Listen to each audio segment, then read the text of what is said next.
সব শ্রেণী পেশার মানুষের পদচারণায় মুখরিত হয়ে উঠেছে রাজধানীর নিউ মার্কেট। নানা সামগ্রীর পসরা সাজিয়ে বসেছে নিউ মার্কেট ও এর আশপাশের ছোট বড় দোকানগুলো। পছন্দের পোশাক আশাক কিনতে ঘুরে দেখছেন ক্রেতারা। ঈদুল ফিতর সামনে রেখে ক্রেতাদের উপচে পড়া ভিড় লক্ষ্য করা যায় রাজধানীর নিউ মার্কেট, গাউসিয়া মার্কেট, চাঁদনী চক মার্কেটে। তবে ভিড় দেখা যায়নি ধানমন্ডি হকার্স মার্কেটের শাড়ির দোকানগুলোতে।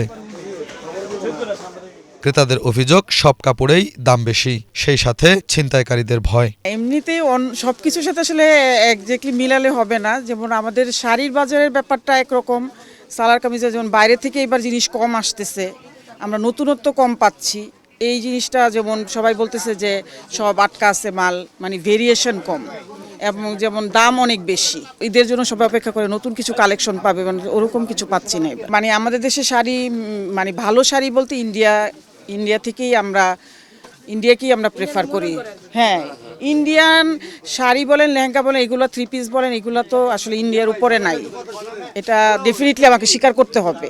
এবছরে পাকিস্তানি ড্রেসের খুব ট্রেন্ড। পাকিস্তানি ড্রেস কেনা হয়েছে ফ্যামিলির জন্য, বোনের জন্য, নিজের জন্য, আর টুকিটাকি ব্যাগ, শু সবকিছু কেনা হয়েছে। কেমন দেখছেন এবারের ঈদের মার্কেটটি? প্রচুর দাম। পাকিস্তানি ড্রেসের হাতে দেওয়া যাচ্ছে না, আর যে কোনো জিনিসের দাম খুব বেশি। পাকিস্তানি ড্রেস না, ইন্ডিয়ান ড্রেসের অনেক বেশি দাম।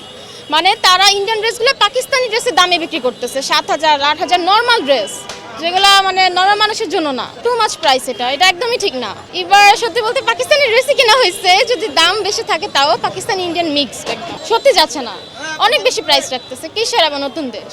না কোনো সেফটি আছে, না আমাদের মানে বাক স্বাধীনতা আছে, না কোনো ড্রেসের কিছু আছে, কোনো কিছুই না। এটা কিসের নতুন বাংলাদেশ? এটা নতুন বাংলাদেশ হতেই পারে না। আমি একটা স্টুডেন্ট, আমরা যেরকম আশা করছি এরকম হয় না এই দেশটা। আছে মোটামুটি ভালো, কিন্তু আমার কাছে মনে হয় অনেক দাম।